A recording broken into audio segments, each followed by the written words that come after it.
Voilà, j'ai sur ce plateau deux invités. Il s'agit de Marc Goudjanou et de Henri Nyambodé. Bonjour, chers confrères. Bienvenue sur ce plateau. Bonjour Carole, bonjour Marc, Merci bonjour à tous beaucoup. les téléspectateurs. Bonjour Henri, bonjour Carole, bonjour à tous les internautes et à tous les amis téléspectateurs. Bienvenue à Henri sur ce plateau. C'est la première fois que j'ai l'honneur de le recevoir sur ce plateau. Moi, mais pas sur. C'est pas la première fois sur Matin d'Éden. Non, c'est pas la première fois sur Matin d'Éden et j'ai l'habitude aussi de vous suivre, donc je suis de cœur avec vous de loin, donc c'est la première fois que je suis à votre compagnie. Alors, ça fait plaisir. Nous allons démarrer, nous allons à l'international. Nous restons d'abord au plan national. Marc Goudjanou, nous démarrons avec vous. Renforcement des conditions de séjour au Niger, les ressortissants béninois entre inquiétude et adaptation. C'est Fraternité qui en parle ce matin. Oui, je pense que cette manchette de Fraternité fait suite à un certain nombre de dispositions que l'État nigérien a pris par rapport, pas seulement envers tous les ressortissants béninois uniquement, mais envers toute personne voulant entrer sur le territoire nigérien.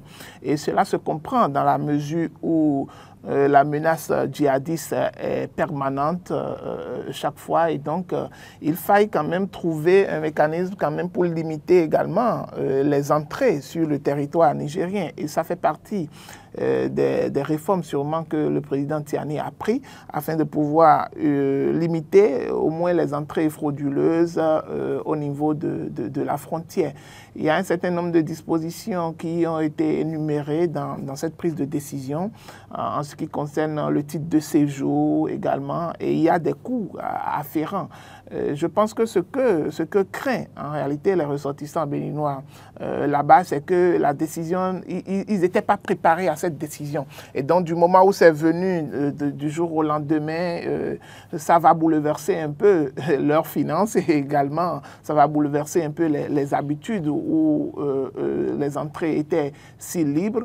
Encore que normalement dans la zone CEDEAO, il y avait cette possibilité de pouvoir entrer et circuler librement entre les pays de la CEDEAO. Bien sûr que le Niger actuellement ne fait plus partie de la CEDEAO, il fait partie de l'AES et donc ça fait partie sûrement pas seulement des mesures, peut-être que c'est Tiani qui a pris cette mesure en amont d'abord, mais c'est sûr que les autres pays également, c'est-à-dire le Burkina, le Mali vont sûrement suivre également cette voie, pourraient emboîter le pas, puisque ce sont les trois pays de l'AES, et donc ça pourrait quand même limiter certaines entrées, parce que imaginez-vous un instant que la plupart de ceux qu'on connaît en tant que djihadistes et autres, la majeure partie du temps, même quand on arrive à les combattre ou peut-être à les tuer, c'est très difficile de pouvoir retrouver sur eux des pièces. C'est des gens qui n'ont pas généralement de pièces d'identité, qui n'ont pas de preuves de leur personnalité. Et donc, du coup, en mettant cette mesure, je pense que, bon, c'est vrai que ça va limiter le passage au niveau des frontières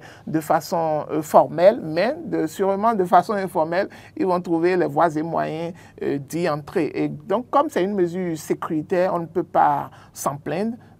Juste que ça met une petite barrière au niveau de la circulation des Béninois ou bien des autres pays de la CEDEAO. Voilà qui vient encore compliquer la situation dans cette relation déjà difficile diplomatiquement. Exactement.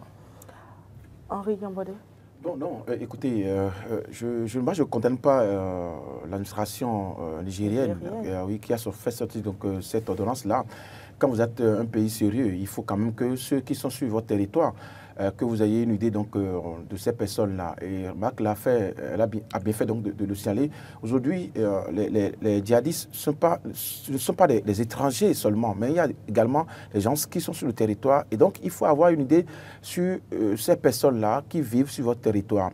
Il faut avoir un répertoire de ces personnes-là. Donc, forcément, je pense que les Béninois qui vivent au Niger depuis des années doivent régulariser leur situation.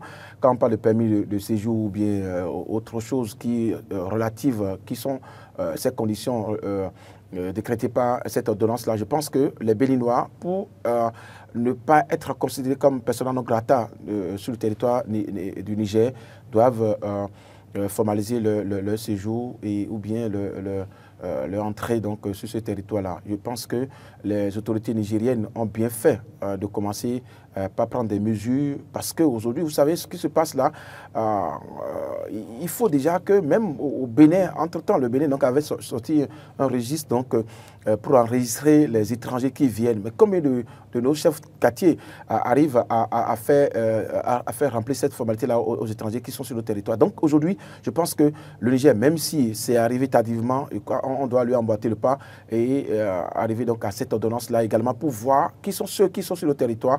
Et le Niger donne déjà l'alerte. Voilà. Il faut rappeler que même dans ces conditions, pour les travailleurs, par exemple les ouvriers ou les artisans, par exemple, les diplômes sont exigés. Lorsque vous êtes maçon, lorsque vous êtes menuisier, lorsque vous êtes coiffeur, il est demandé que vous produisez l'attestation qui, en tout cas, qui vous reconnaît en tant que pratiquant de ce métier-là. Et donc, je pense que ça fait un certain nombre de dispositions qui va beaucoup donner du fil à retordre à certains Béninois, parce qu'il faut reconnaître que la main-d'œuvre qui va souvent dans ces pays pour aller travailler, ils n'ont pas forcément ce sésame-là en main pour pouvoir aller prouver le travail qu'ils font. Et donc, ça va donner quand même, une chose est sûre, en tout cas une réadaptation de tous les Béninois et de tous les étrangers qui sont dans ces pays-là. Mais on ne peut pas s'offusquer parce que chaque pays définit sa politique et définit la façon dont il doit quand même essayer de mettre à jour les citoyens qui viennent travailler chez lui et d'autres. C'est vrai que chez nous, ça ne se fait pas. Et donc, peut-être que ça va mûrir les réflexions au niveau de nos États pour pouvoir voir quelles sont les mesures qu'il faut prendre également pour pouvoir quand même permettre à ces ressortissants étrangers de pouvoir se formaliser. Mais c'est toujours est-il que ça met, en tout cas, en mal cette politique de liberté de circulation entre les pays de la CEDEAO. J'ai envie de demander si cette décision n'impacte pas au plan diplomatique. Oui, diplomatiquement, ça va impacter parce que, vous savez, cette liberté que les autres ressortissants avaient de pouvoir transiter entre le Bénin, le Niger, le Togo, le Burkina, le Mali, il n'y aurait plus cette liberté en tant que telle. Parce que là, on vous parle de titre de séjour qui est obligatoire. Je pensais qu'avant, c'était dans les pays de l'Afrique centrale que cette exigence était souvent faite aux Béninois ou aux étrangers de pouvoir avoir un titre de séjour forcé, obligatoire. Et lorsque ça s'inspire et qu'on vous attrape, on vous jette en prison ou bien soit on vous envoie chez vous. Et donc, j'espère qu'il n'y aurait pas de mesures assez dures au début, mais peut-être il y aurait des consensus pour pouvoir amener les étrangers, c'est-à-dire les ressortissants étrangers. Il y aura un délai pour pouvoir quand même le faire. Mais il paraît que c'est 10 jours le délai. Donc, hormis les 10 jours, si vous ne respectez pas et que vous ne vous mettez pas à jour, c'est que vous reprenez encore tout le processus. S'il y a des documents qui manquent, s'il y a des trucs qui manquent, c'est que vous reprenez encore tout le processus pour pouvoir quand même vous mettre à jour. Je pense que ça va en tout cas faire mal à un certain nombre à une certaine catégorie d'ouvriers ou d'artisans qui travaillent déjà là-bas. Mais je pense que dans l'esprit de la loi, ils vont essayer de cette ordonnance, ils vont essayer de pouvoir peser le pour et le contre pour pouvoir aider quand même les réseaux. Parce qu'il n'y a pas que le Bénin qui est concerné, il y a beaucoup d'autres pays qui sont concernés également et ils trouveront quand même une solution adéquate pour que les uns et les autres puissent toujours travailler parce qu'on a toujours besoin des autres pour pouvoir faire développer son pays. Le Niger seul ne pourra rien faire, il aura besoin des étrangers, des Béninois, des Togolais, ainsi de suite, pour pouvoir faire évoluer son économie. Heureusement que Maca a relevé que ce n'est pas seulement cette ordonnance, donc elle n'est pas adressée seulement aux Béninois, c'est tous les étrangers. Oui, moi j'ai rencontré le quai des collèges, j'ai rencontré un ami du village qui a dit qu'il séjourne au Niger, ça fait plus de 2 ans, mais lui il est pisatier. Il est allé là-bas pour ce qu'on appelle pour creuser donc le puits et tout le reste, donc pour les travaux comme ça pour gagner sa vie. Et vraiment, il gagne bien sa vie.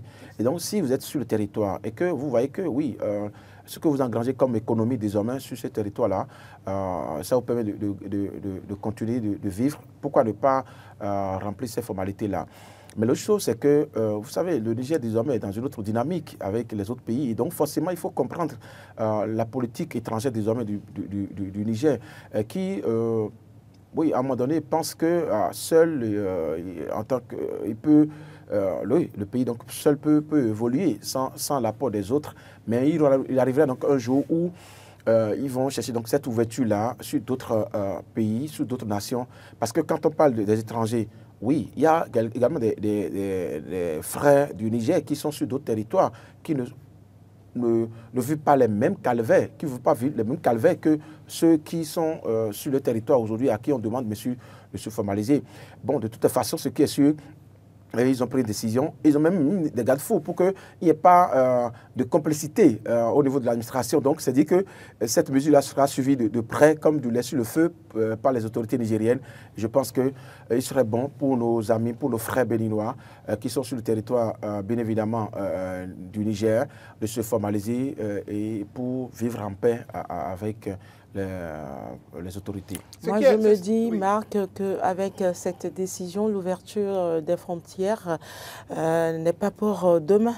Non, en fait, la question de l'ouverture des frontières n'est pas forcément totalement. Déjà, les Béninois ont du mal à avoir accès. Entrer et sortir. Voilà. Ouais, donc, du coup, j'estime que cette décision vient compliquer encore les choses. Oui, bon, je pense que déjà, au niveau des frontières, il y avait déjà cette difficulté où, pour pouvoir entrer, c'est un peu difficile. Les gens le font parfois au péril de leur risque, de leur vie, et en prenant d'énormes risques, puisque les frontières sont fermées. Donc, ils sont obligés de prendre par des circuits informels pour pouvoir rentrer. Et il faille même parfois payer pour pouvoir rentrer dans le pays. Maintenant, lorsque ces conditions viennent, c'est que ça corse également cette entrée-là, parce que au niveau des frontières, ils seront obligés de vérifier. Et je vous dis, dans toutes les pièces, il y a la visite médicale, il y a les frais de voirie, il y a un certain nombre, il y a un panoplie de taxes qu'il faut payer d'abord avant de pouvoir avoir ce sésame-là. Et donc, ça cause en réalité, en tout cas, les dispositions pour les Béninois, pour les étrangers, de pouvoir entrer. Mais lorsque, moi, je trouve peut-être un air de soulagement, lorsque je sais déjà qu'entre les deux pays, il y a déjà eu une avancée non moins négligeable, c'est-à-dire au niveau des représentations. Les ambassades fonctionnent déjà. Et donc, du moment où les ambassades ont commencé par fonctionner, je pense qu'il peut y avoir, au niveau de cette diplomatie-là, des discussions, d'accord, entre les représentants des Béninois, entre l'ambassade béninois et son homologue également, et entre les autorités nigériennes, pour pouvoir quand même essayer de voir dans quelle mesure ou quel laps de temps qu'on peut donner pour pouvoir permettre quand même aux uns et aux autres de se mettre à jour, parce que c'est une disposition qui va peut-être prendre, parce qu'on parle de coûts également, puisque dans la dénonciation qui est faite par les ressortissants vivants, les ressortissants béninois vivants au Niger, c'est qu'il y a la question de coûts également. Parce que lorsque vous êtes surpris à faire les navettes, à laisser votre boulot et à faire les navettes pour pouvoir réunir les différentes pièces, et peut-être il y a des pièces que vous serez obligé de venir chercher au Bénin. Bien sûr que le Bénin a déjà une avancée considérable en matière de digitalisation, par exemple, et donc ça va peut-être limiter les dégâts, mais pour certains, ils seront obligés de pouvoir se déplacer, revenir ici. C'est des coûts supplémentaires, de pouvoir également débourser de l'argent pour pouvoir mettre à jour ces pièces. Donc, ils n'y étaient pas préparés. Une chose est sûre, ça va amener un grand bouleversement et peut-être l'ambassadeur de sa position pourrait alors essayer de négocier avec les autorités du Niger pour qu'on puisse donner quand même un peu de temps pour que les citoyens puissent se mettre à jour. Je ne suis pas sûr qu'aujourd'hui, on a cette possibilité-là de négociation avec le Niger, du moment où, oui, vous avez parlé d'avancer au niveau de la normalisation des relations avec le Niger, mais ce n'est pas avec la dernière déclaration du président Tiani, on se demande si encore, est-ce qu'on est toujours en train de sortir de cette crise-là. Mais négociation, non, parce que si l'ordonnance était adressée seulement aux Béninois, aux ressortissants béninois, on saurait que, bon, oui, on peut aller négocier sur le terrain pour voir qu'est-ce qu'il faut faire pour permettre à nos frères et amis qui vivent là-bas de se formaliser. Mais ici, c'est que la décision est prise pour tout le monde. Mais là, il y a un non-dit. Moi, je vois un non-dit également au niveau de cette décision-là. Du moment où, vous savez, le Niger, depuis un moment, ne veut plus travailler avec la France. La France. Oui. Et donc, il sera difficile pour les Français, par exemple, de résider sur le territoire nigérien parce que les mesures qui seront prises à leur encontre seront plus corsées encore. Oui, on va voir des Béninois, des Burkinabés, des Maliens, des frères du même continent, mais les autres, du moment où cette antipathie existe déjà, on va faire tout pour que les Français ou respectent également de façon régulière. Voilà. Au moment où peut-être on va donner cette possibilité aux autres nations. Oui, on va voir comment vous pouvez gérer ça. Et oui, on vous donne encore quelques délais. Mais les autres, on ne va pas leur permettre de faire cette là, ce sera de 2 poids, 2 mesures. Mais non, dans n'importe quelle politique, il y a toujours 2 poids, 2 mesures. Il y a n'importe quelle politique, oui, c'est vrai, l'ordonnance a été prise. Mais vous allez voir qu'en arrière-plan, il y aura des choses qui seront faites pour permettre peut-être à des gens. On ne va pas appliquer la même décision, par exemple, au Burkinabé. Au Mali. Parce qu'ils sont... Oui, eux, ils ont même un autre accord de circulation entre les 3 pays de l'AES. Donc, ils ne sont pas régis par cette même disposition de cette ordonnance-là. Est-ce que Henri dit c'est d'autant plus que fondé? Parce qu'il y a cette crainte-là de renseignement qui menacent également les pays de l'AES, en ce qui concerne surtout la France. Et donc, ils sont très méfiants envers tout ressortissant étranger, parce que pas seulement de la France, parce que la personne peut être bien ressortissant de la France, mais détenir une autre nationalité pour pouvoir venir. Et donc, il faut corser les mesures à ce niveau-là, pour pouvoir quand même limiter les dégâts, pour pouvoir savoir qui entre réellement. Et en tout cas, s'il doit prendre part toutes ces dispositions, par exemple, et d'autres dispositions qui sont plus corsées, c'est qu'on saura quel déplacement il fait, qu'est-ce qu'il fait pour pouvoir quand même limiter les infiltrations qui se sont faites récemment, puisqu'on a même eu à attraper des Français qui étaient au niveau du service de renseignement, qui essayaient quand même de pouvoir... Ce ne sera que de bonnes guerres, parce que les Africains ne sont pas autant libres en France également. Bon, nous allons poursuivre pour l'analyse. Il y a Matin Livre qui parle de terrorisme. Niger, Bénin, Burkina Faso, indispensable coopération militaire. Indispensable coopération militaire. Bien sûr. Je pense que dans le Conseil des ministres d'hier, j'ai suivi le porte-parole du gouvernement qui parlait de l'attaque que les soldats béninois ont subi dans la zone triple. Oui. Et quand on parle de la zone triple, on parle du Niger, on parle du Bénin, on parle du Burkina Faso. Oui. Et donc, le titre de la manchette de Matin Livre rejoint en réalité indispensable coopération militaire, parce qu'en réalité, ce que le porte-parole a dénoncé lorsqu'il a parlé hier, c'est qu'il disait que dans la zone triple, il y avait seulement que le Bénin qui disposait d'un mini-camp, d'accord, pour pouvoir sécuriser la zone. Et que tous les autres pays, en l'occurrence le Niger et le Burkina, n'avaient aucune base militaire à ce point triple-là. Ce qui faisait en sorte que la menace, elle était beaucoup plus pesante sur le Bénin, puisque c'était le Bénin seul qui avait un dispositif militaire au niveau de la zone triple. Cela met en mal quoi? La coopération militaire entre les 3 pays, puisqu'on parle d'une zone triple. Et quand on parle d'une zone triple, ça veut dire que s'il y avait coopération militaire entre nos 3 pays, c'est que déjà, lorsque le Bénin a eu l'envie... représenté. Exactement, a eu à mettre son camp là, c'est que le Burkina aurait déjà mis également un dispositif sécuritaire là, le Niger aussi aurait mis un dispositif sécuritaire là, et donc les 2 autres pays n'en ont pas mis. Et donc ça met une porte ouverte aux djihadistes qui sont chassés de part et d'autre du Burkina et du Niger, et qui fuient en réalité vers le Bénin. Et dès qu'ils viennent vers le Bénin, ils voient déjà qu'il y a un camp militaire qui est installé là, qui veut les empêcher de rentrer, et là, l'attaque, elle est immédiate. Alors, dans ce cas-là, moi, je veux pointer du doigt les responsables de notre armée. Pourquoi? Lorsque vous savez que c'est une zone triple et que normalement, on doit avoir un dispositif militaire des 3 pays-là, et que vous mettez seulement un dispositif militaire uniquement pour le Bénin, ça veut dire que tous les soldats que vous mettez là, vous les mettez en danger de mort permanente. Parce que, on parle d'une zone triple, ça veut dire que c'est une grande zone. Et donc, on sait que la menace djihadiste est persistante dans cette zone. Alors que vous allez mettre les soldats, et quel type de soldats? Des soldats qui ne sont pas tous expérimentés. Des novices, tout simplement. Des novices qui ne sont pas tous expérimentés, mieux avec un effectif restreint, dans une zone triple, où vous savez que la menace djihadiste est persistante et donc les djihadistes, en quittant le Niger et le Burkina, peuvent s'aventurer directement vers le Bénin. Et donc, nos soldats étaient exposés, étaient en danger de mort permanente. Donc, du coup, s'il n'y a pas cette coopération militaire entre les 3 pays qui constituent la zone triple, il y aurait toujours de problèmes. Parce que le Bénin seul ne pourra pas contenir la menace djihadiste sans pouvoir compter sur la coopération avec les autres pays. Même si on compte sur la coopération avec la France ou avec les États-Unis, est-ce qu'ils sont tout le temps sur le terrain avec nous? Est-ce qu'ils sont tout le temps avec nos soldats sur le terrain? Non, ils viennent former nos soldats, certes. Ils viennent nous donner des équipements qui sont peut-être des équipements également limités compte tenu de l'ampleur de la menace. Et donc, si c'est ainsi, alors il faut analyser toute la situation de façon globale pour voir quel péril à quel péril on met nos soldats.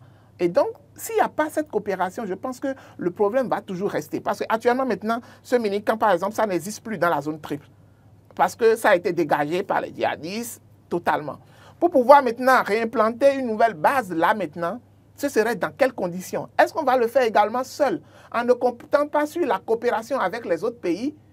Alors que si on le fait toujours seul, c'est-à-dire que la menace, ça reste toujours là. Exactement. Donc, il y a une stratégie globale que doit penser le chef d'état-major général avec le ministre de l'Intérieur ou le ministre de la Défense pour pouvoir voir également quelle est la mesure appropriée qu'il faut faire. C'est vrai que les pays de l'AES sont fâchés contre nous, d'accord, mais nous avons tous en commun... c'est le nœud du problème. Nous avons tous en commun une même menace. Alors, comment est-ce qu'il faut mettre la balle à terre pour pouvoir, je l'ai toujours dit, entre la guerre qui existe, entre la fermeture des frontières. Je disais toujours, est-ce qu'il ne faudrait pas rassurer les autres pays, d'accord, qui sont fâchés contre le Bénin, pour leur montrer qu'en réalité, les bases qu'ils disent... Comment rassurer le Bénin, les autres pays aujourd'hui, si on sait que le Bénin collabore avec la France? Non, le Bénin peut collaborer avec la France. Aujourd'hui, maintenant, lorsqu'on parle du départ des troupes françaises ou bien des troupes américaines des autres pays en réalité, ça ne veut pas dire qu'il n'y a plus de coopération entre ces pays-là. C'est ça la différence. Il y a toujours de coopération, mais les coopérations sont limitées. C'est à nous de définir notre politique de partenariat avec ces pays-là. Si la politique de partenariat que l'on a avec la France ou les États-Unis... Justement, la France parle aussi de renseignement. Exactement. D'information et de formation. Et de formation. Voilà. Et c'est sur ce point-là qu'on a besoin également des autres pays. Exactement. Et si on est en collaboration sur ce plan avec la France, ça veut dire qu'eux aussi, ils sont exposés. Alors, non, comment faire aujourd'hui pour aplanir? C'est pourquoi je dis, il faut rassurer les uns. Il faut une confiance. Justement, comment rassurer les autres pays aujourd'hui? La seule façon de pouvoir les rassurer, c'est de leur montrer en réalité que la coopération qu'on a avec les autres, ça répond à telle exigence. Coopération. Voilà, que ça répond à telle exigence. Ils doivent nous fournir peut-être par exemple du matériel militaire, ils doivent venir nous former uniquement. Les bases qu'on a en réalité, ils ne sont pas dedans. Ce n'est pas eux qui dirigent ces bases. Et si vous voulez, venez, nous allons faire la visite ensemble. Le président burkinabé a même dit qu'ils ne porteront pas des uniformes, mais qui seront dans les pays environnants pour toujours mettre mal à l'aise leur lutte contre... Oui, mais malheureusement pas, même si... Faire échec à cette lutte contre le terrorisme. Le Burkina aujourd'hui ou le Niger, ils sont dans une, en tout cas, dans une posture de réserve envers tout ce qui viendrait peut-être que du Bénin et également d'autres pays qui sont en coopération avec la France ou peut-être les États-Unis. Mais néanmoins, ça n'empêche pas de pouvoir discuter avec eux et de pouvoir leur montrer notre bonne volonté, d'accord, à pouvoir quand même qu'on travaille ensemble pour pouvoir... Parce que la menace aujourd'hui, ce n'est pas seulement... Si on travaillait de concert, je vous assure tout que les dégâts seront très limités. Parce que lorsque vous voyez, par exemple, le Burkina envoyer ces drones pour pouvoir traquer les djihadistes, pour pouvoir les tuer, ils savent déjà vers quelle destination ils sont en train d'être d'évoluer. Et dès qu'ils vont rentrer, ils avaient aussi quitté le Burkina Faso sur le territoire, ce qui est paradoxal, c'est que lorsque vous chassez par exemple les djihadistes, le Burkina les chasse, et qu'ils viennent, ils les attaquent jusqu'à ce qu'ils viennent au niveau de la frontière, par exemple, entre le Bénin et le Burkina, ils ne vont plus les attaquer. Parce que dès que ces djihadistes vont rentrer sur le territoire béninois, ce sera un autre territoire. Ce n'est plus le territoire burkinabé. Et là, ils ne pourront plus intervenir. Alors que s'il y avait accord... S'il y avait accord, c'est qu'ils allaient déjà dire, OK, nous allons mener telle opération le 28 décembre, par exemple. Et que le 28 décembre, l'opération qu'on est en train de mener là, apparemment, les gars, ils vont fuir vers vous. Donc, prenez vos dispositions pour quand même cerner exactement. Mais s'il n'y a pas une communication entre eux, s'il n'y a pas de synergie entre eux, ça veut dire qu'on va dire, bon, nous, on va les attaquer, on va les laisser. Dès qu'ils vont venir là, ils n'ont qu'à gérer entre eux, ou bien ils n'ont qu'à avoir leur service de renseignement français qui les aide, ou américain qui les aide, qui n'ont qu'à leur donner l'information pour qu'ils aillent se défendre. Et là, ça met en mal qui? La population qui souffre. Les soldats qui sont au front, qui souffrent. Les hauts gradés ne sont pas sur le terrain. Ils sont dans les bureaux, ils sont dans la climatisation, ils sont partout. D'accord, ils font leur belle vie. En ce temps, le soldat lambda, il est sur le front, il est en train de souffrir. Les populations sont menacées tous les jours. Et donc, en réalité, c'est nous qui sommes les victimes en réalité dans cette affaire. Henri, aujourd'hui, comment on pourrait réinstaurer la confiance entre le Bénin et les autres pays de l'AES? Déjà, je voulais donc saluer la mémoire donc, de ces soldats. Il faut le reconnaître, même si Bach disait qu'ils ne sont pas expérimentés et ils ont fait donc... le peu qu'ils peuvent, la formation pour être au front. Mais il faut faire reconnaître également que la horde de djihadistes qui était donc au point triple, l'autre fois dépassait au minimum 200. Face à une trentaine de soldats béninois, je ne pense pas qu'ils peuvent faire quelque chose. Mais Mac a soulevé un point capital qui est que aujourd'hui le Niger et le Burkina ne sont plus à ce point triple-là. Le Burkina s'est reculé de 120 km après avoir repoussé les djihadistes sur 150 km. Et donc, le Burkina a laissé carrément cette zone-là et aller se positionner à 120 km. Observez bien. Et ils ont demandé aux Béninois de couvrir cette zone-là de 120 km. Donc, c'est le Bénin, comme tu l'as dit, c'est le Bénin qui travaille pour les deux autres pays. Mais quand vous travaillez pour les deux autres pays, c'est là aussi que je vous rejoins quelque part. Vous ne pouvez pas mettre un dispositif léger à ce niveau-là. Il faut mettre un dispositif qui permet, bien évidemment, de vous couvrir, de vous protéger et déjà donc de travailler à ce que, dès que vous avez l'alerte, forcément, que vous allez à réagir autrement. Mais est-ce qu'ils ont eu l'alerte? Bon. Et c'est de ça que nous parlons aujourd'hui. Voilà. On dit souvent que la guerre, le terroriste est une guerre asymétrique et tout le reste. Mais aujourd'hui, ce n'est plus ça. Entre-temps, ils utilisaient donc le matériel de fabrication artisanale. Mais aujourd'hui, c'est des armes sophistiquées qu'ils utilisent, très lourdes qu'ils utilisent. Bon, à la question, il y a un ami qui m'a posé la question de savoir où est-ce qu'ils trouvent ces armes-là. Voilà. C'est qu'il y a un arrière-plan, comme j'aime le dire, en arrière-plan, il y a quelqu'un qui leur fournit ces armes-là et donc qui leur fournit également le matériel pour aller combattre les autres pays. Donc, il y a un intérêt en jeu également qu'il faut peut-être aller chercher. Maintenant, comment arriver à rétablir comment dire, la coopération entre le Bénin, le Burkina et le Niger? C'est déjà de travailler à ce que ces deux pays arrivent à savoir que au Bénin, nous ne disposons pas de base militaire. Parce que la question principale, c'est au niveau de la coopération entre la France et les autres pays. Parce que tout simplement, on estime qu'on ne peut pas continuer à coopérer avec la France. Mais chaque pays détient sa politique de coopération. Oui. Et donc, on ne peut pas nous interdire, nous, en tant que Béninois, de coopérer avec tel pays, tout simplement. Maintenant, on estime que nous disposons de bases militaires. Là, une base militaire, c'est comme un quartier général, c'est sur au moins une certaine de kilomètres, c'est tout un village. Il y a des normes. Oui, voilà. Et donc, on ne peut pas, on dit pas, regarde, on ne peut pas aller maintenant dire que ce quartier-là... Je crois qu'ils ne disent plus ça, ils disent qu'il y a des Français qui sont là dans le pays. Oui, maintenant. Et qui peut-être ne pourraient même pas porter l'uniforme pour qu'on puisse les reconnaître. Mais non, écoutez... toujours est-il qu'ils sont là et ils sont là pour renseigner les Français sur ce qui se passe dans les pays environnants. Non, quand vous êtes un délégué d'un pays, vous êtes forcé, vous êtes redevable de compte rendu à votre nation. Et donc, s'ils ont été envoyés pour coopérer, pour la coopération militaire, pour former les nôtres, pourquoi ne pas rendre compte à leur hiérarchie pour dire, voici comment ça se passe, on est à telle étape de la coopération. Maintenant, on ne peut pas. Oui, quand on parle de Burkina, quand on parle de Niger, quand on parle de Mali, il y a la coopération avec la Russie, par exemple. Le Bénin n'a jamais dit, pourquoi vous coopérez avec la Russie? Le Bénin n'a jamais dit ça. Et donc, on prend en compte ces petits aspects-là pour dire, non, écoutez, il faut qu'on s'éloigne de ces pays-là parce qu'ils veulent nous déstabiliser. Moi, je pense qu'aujourd'hui, il y a que le président Patrice Talon doit poser un grand pas, de leader en allant vers ces présidents-là. Pourquoi, s'il faut même parler, je le dis très souvent hors caméra, il faut le faire pour travailler en connivence avec ces gens-là. Parce qu'aujourd'hui, le Burkina, qu'on le veuille ou non, le Burkina dispose de matériel sophistiqué. Marc parlait donc de drones qui leur permettaient de frapper, même à distance, les djihadistes. Est-ce que, oui, nous, les drones que la Chine nous avait donnés, est-ce que nous arrivons à les utiliser? Si nous arrivons à les utiliser, comment on les utilise également? Donc, c'est tout ça là, c'est question de formation. Maintenant, ce qui s'est passé là, il y a d'autres leçons qu'on doit tirer. En fait, vous savez, les djihadistes ne sont pas des autres pays. Ils sont tapis dans la population. D'accord?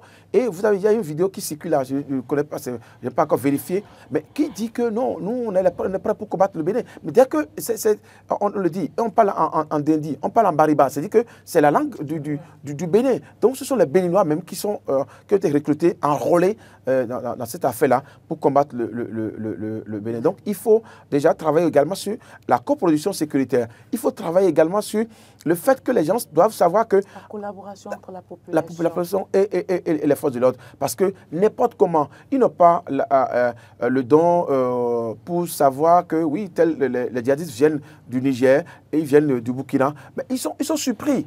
Quand vous êtes 200 personnes et que vous êtes 30 et que vous voyez 200 personnes, vous êtes surpris. D'abord, vous savez, il faut comment faire pour comparer. Donc déjà, je pense que on doit cesser les polémiques et trouver des voies et moyens pour normaliser la relation qui existe entre le Burkina et le Niger, tout de même sur le plan de lutte contre le terrorisme, pour qu'on aille à s'entendre sur le minimum. Parce que ce point triple-là, c'est la zone la plus dangereuse de la lutte. C'est la zone la plus dangereuse. Et là, je suis sûr que, bon, on a pris les bonnes leçons. Oui, on a fait une réunion pour parler des défaillances et non des failles. Non, pas du tout. Il faut voir déjà, revoir le dispositif. Oui, prendre des résolutions. Des résolutions fermes. Oui, le communiqué, j'ai lu un communiqué de ce Rogadri-là. Moi, je pense que non, on ne peut pas traiter comme ça les soldats. Non, pas du tout. Il faut déjà savoir qu'est-ce qui n'a pas marché. Parce que dès qu'un acte est posé, il faut chercher à savoir qu'est-ce qui n'a pas marché. Est-ce qu'entre-temps, nous avons travaillé à ce que nos soldats, dès qu'ils retrouvent, dès qu'ils aient un petit signal des djihadistes, des terroristes, qu'ils arrivent à tirer le maximum. Où était le LICO en ce moment-là? Il faut se demander. Exactement. Et je reviens sur la question que vous venez de soulever, qui est très, très pertinente. Il paraît-il que les soldats qui étaient installés là avaient eu à échanger pendant 8 heures de temps des tirs avec les djihadistes. Donc, pendant 8 heures de temps, vous imaginez... de cette affirmation. Nous n'avons pas les preuves de cette affirmation. Nous n'avons pas les preuves de cette affirmation. Nous n'allons pas en parler sur ce plateau.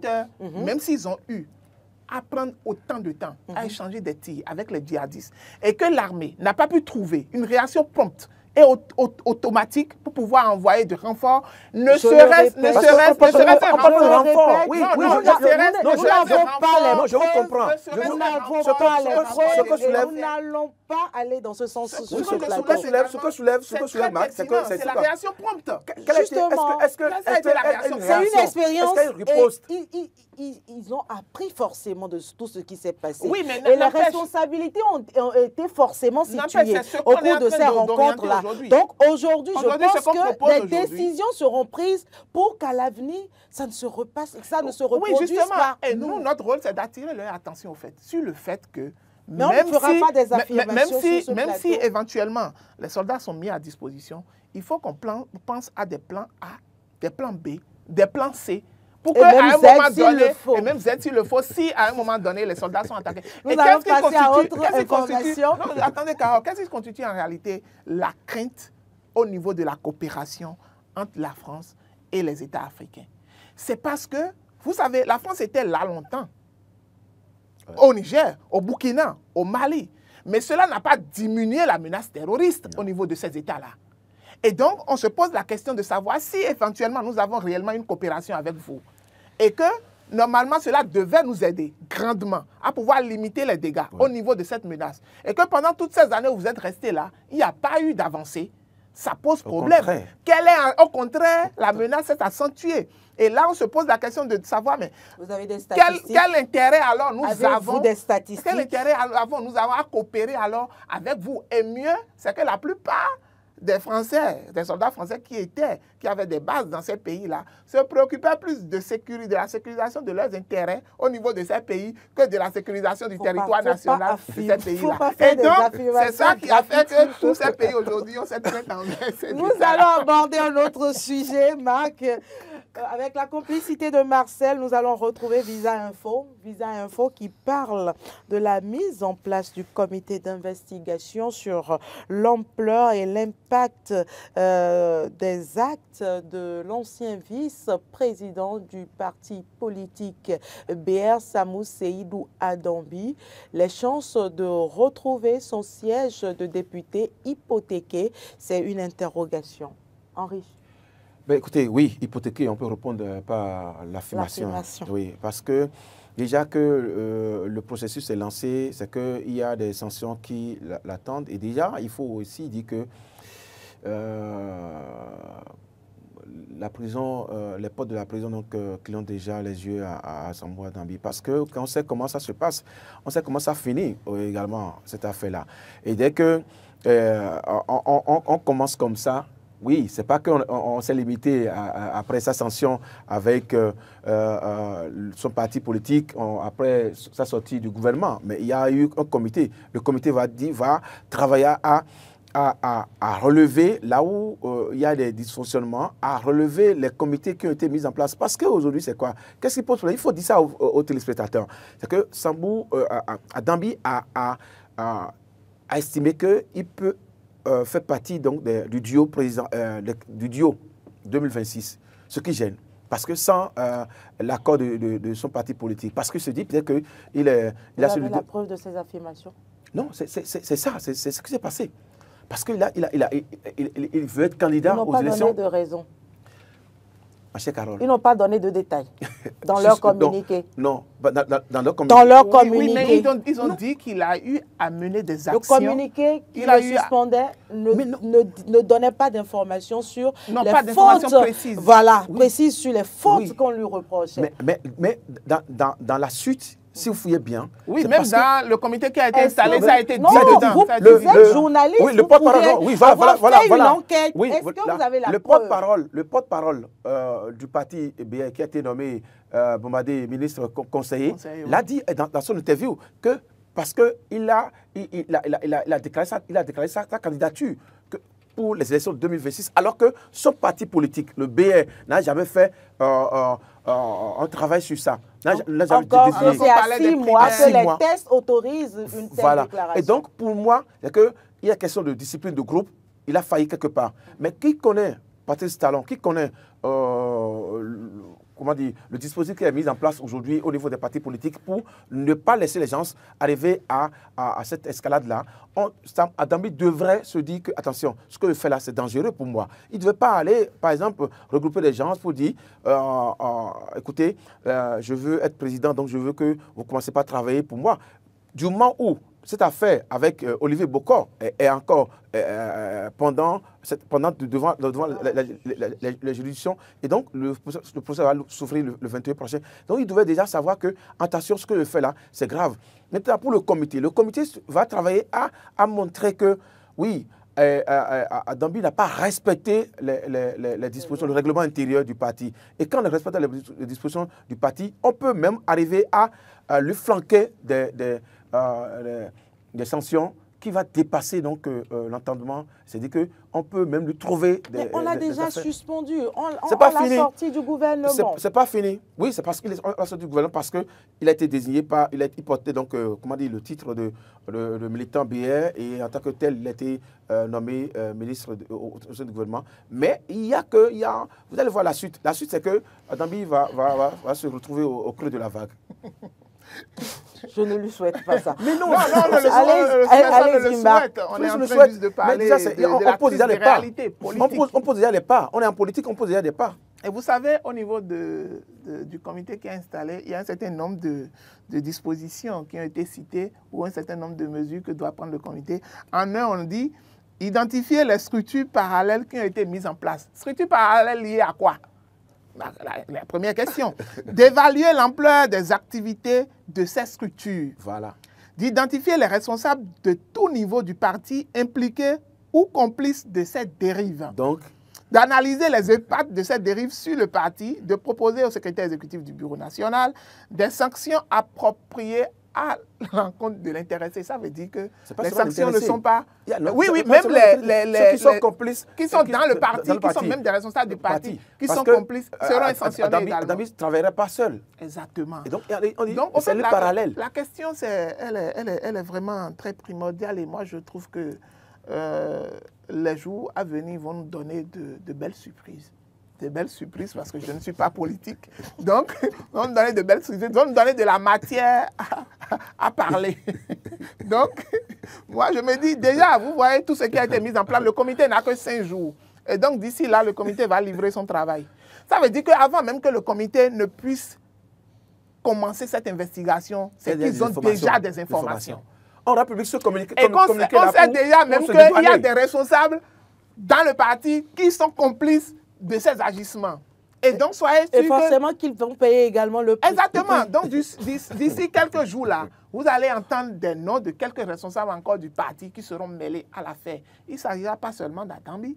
Et peut-être qu'Adambi, lui, aura une sanction encore plus lourde que celle qu'il avait déjà et que les autres responsables auront d'autres sanctions encore pécuniaires par rapport toujours à cette changer le règlement à quelques minutes pour dire que le règlement... Et donc, je pense que c'est une guerre politique entre leaders, BR, entre acteurs de la mouvance et entre eux, je pense qu'ils vont essayer de se justifier, de se comprendre entre eux. Hein, parce que l'enjeu est de taille. Et donc, même avant cela, je disais toujours qu'au sein de chaque grand ensemble de la mouvance présidentielle, lorsque je prends le BR par exemple, lorsque je prends l'UPR, il y a déjà des guerres de leadership entre les leaders qui se trouvent au sein de ces partis-là. Et cette guerre de leadership, l'aboutissement là, c'est ça ce qu'on est en train de voir aujourd'hui. Voilà. Et ça ne va pas se limiter. Pour régler des comptes. Exactement. Et en même temps, ça sert d'avertissement aux autres leaders, à tous ceux qui ont des intentions non avouées. Et donc, peut-être que lui, sa sanction, ça fera école et que les autres également vont se mettre dans les rangs pour pouvoir suivre la discipline de groupe. Alors, un dernier sujet à aborder. Décryptage info, on parle ce matin, enlèvement des déchets dans le Grand Nokoué. Les tarifs de la SGDS connus et applicables dès ce mois. Et oui, une décision... Dès janvier 2025, je pense que... à la fin de ce mois, oui, normalement. Je pense qu'on avait déjà... Bon, avant, on avait déjà abordé ce sujet sur ce plateau plusieurs fois pour dire que... bon, et il faut remarquer que la SGDS fait un travail très louable en ce qui concerne les déchets.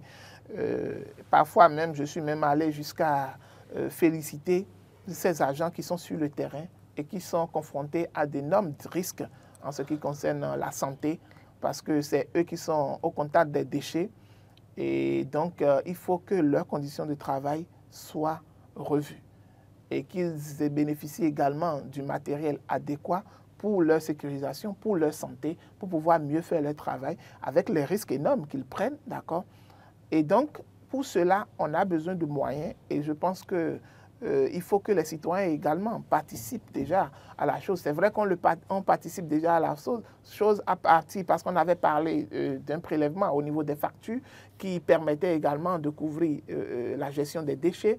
Et je pense que de façon peut-être plus claire maintenant, on saura combien doit payer chaque maison, chaque citoyen par rapport à l'enlèvement des déchets. Et je pense que si cette mesure est faite pour pouvoir aider les agents de la SGDS à beaucoup ou à mieux faire leur travail, je pense qu'il n'y a pas mal d'ordre. Mais qu'on puisse prélever ces ressources et qu'à la fin, le travail qui serait rendu ne soit pas un travail satisfaisant et que parfois, il va falloir courir derrière les agents pour pouvoir les avoir afin qu'ils prélèvent nos déchets ou qu'il va falloir que même le citoyen débourse encore de l'argent de sa poche pour pouvoir leur dire pardonnez, venez prendre les déchets, c'est là maintenant depuis des semaines, vous n'êtes pas passé, ou appelez à longueur de journée parfois pour pouvoir demander à ce qu'on vienne enlever les déchets de là. Parce qu'il faut remarquer que malgré le travail qui est fait, c'est insatisfaisant parce qu'à un moment donné, les déchets sont laissés là. Et normalement, le passage qu'ils doivent faire de façon régulière, ils ne le font pas. Et parfois, ça commence à puer et vous êtes obligé d'appeler plusieurs fois avant que les agents ne viennent prendre les ordures. Alors que j'espère qu'avec l'arrivée de ces tasses-là, on n'assistera pas encore à ces mêmes problèmes-là et que ces tasses vont pouvoir corriger ces gaffes qu'on constate déjà au niveau de la gestion de ces agents-là. Parce que ces agents, ils font un travail remarquable et il faut les encourager, il faut les motiver à travers des primes, à travers des équipements adéquats. Et pour cela, nous avons besoin de mettre la main à la poche pour pouvoir y contribuer également. Je pense que c'est louable, mais il faut que les exécutions, en tout cas, les exécutions soient bien faites pour que chacun puisse savoir qu'il soit satisfait, d'accord, du service qu'on lui rend. Lorsque je sais que je débouche de l'argent, il faut que j'ai le service complet. Mais j'espère que les sous à débourser ne seront vraiment pas énormes en ces moments de morosité économique. Non, il y a déjà la définition de ce prix-là, de ce tarif-là. Déjà, quand vous prenez le Grand Lokoé, quand il prend par exemple Ouida, vous avez c'est 3 000 dans certaines zones, 5 000 dans certaines zones. Et quand c'est une association comme Eden TV Diaspora, c'est vrai, vous produisez un peu de déchets. Pas un peu, beaucoup de déchets. Pourquoi vous produisez un peu de déchets? Compte tenu du personnel qui travaille, donc la facturation sera autre chose. Combien de travail? Voilà notre immeuble. Voilà. Vous ne pouvez pas dire qu'on produit plus de déchets qu'une maison dans laquelle une maison habitée. Bien sûr, vous êtes sur tout un état ou sur plusieurs états. Et donc, ne dites pas que vous n'allez pas produire de déchets. On se perd même dans la même thèse souvent. Allez-y. Non, écoutez. Laissez notre siège en paix. Allez-y. Écoutez, il faut déjà féliciter donc, la SGDS pour cette décision-là. Parce que féliciter? Oui, je vais vous dire. Vous allez m'expliquer. Allez-y. Oui, au fait, depuis il y a ça 2 ans, on payait donc les PME qui travaillaient, mais qui n'avaient pas donc une dynamique. Ce qui n'était pas normal. Voilà. Ce qui n'était pas normal parce qu'il y a cette taxe sur les impôts de la maison. Non, je vais vous expliquer. Arrêtez, voilà. La redevance, ce n'est pas un impôt. Donc, il n'y a pas de mesures coercitives pour vous contraindre à payer tout le reste. Et Marc parlait tout à l'heure de passage. En fait, dans chaque zone, il a indiqué que les agents viendront vous voir 2 fois la semaine. Et donc, qu'ils ne viennent pas, c'est que vous pouvez donc appeler un responsable pour l'indiquer. Maintenant, ici, pour vous plaindre. Maintenant, ici, quand on parle de redevance, c'est que la facture n'est pas adressée à chaque propriétaire. À chaque locataire, oui. C'est adressé au propriétaire de la maison. Et donc, une concession unique ou bien de type, ça dépend de location oui, peut payer de 3 000 jusqu'à 5 000. Ça dépend de ce que vous produisez comme déchets, puisqu'ils ont déjà fait ce travail-là. Et les gens viendront distribuer la facture dans les maisons. Mais l'autre chose, c'est que oui, il faut remarquer ce que fait la SGDS aujourd'hui. C'est un travail impeccable qui est apprécié. Il faut les encourager. Oui, on peut les encourager. Maintenant, il faut que la société elle-même se prenne en charge parce que jusque-là, c'est toujours l'État qui prend ça. Mais ce que vous avez dit entre-temps... Est-ce que la société elle-même a les moyens de se prendre en charge? Oui, à la base, c'est une transition. Peut-être que ça se fera avec le temps. Maintenant, les factures qui seront payées, les redevances qui seront payées vont permettre de prendre en charge... 10 000, c'est quand même pas peu. Hein. S'il vous plaît. Oui, c'est vrai. Je dis 3 000, 5 000, 10 000 et plus, c'est quand même pas peu. Justement, c'est à ce niveau-là où j'ai assisté par exemple à une séance avec les élus locaux de Ouida qui ont dit non, écoutez, en temps on payait 1 000 francs. 2 000 au plus. 2 000 au plus, qu'on n'arrive même pas à payer. Mais mettez ça à 3 000. Si vous mettez ça à 3 000, c'est que vous nous contraignez à faire autre chose.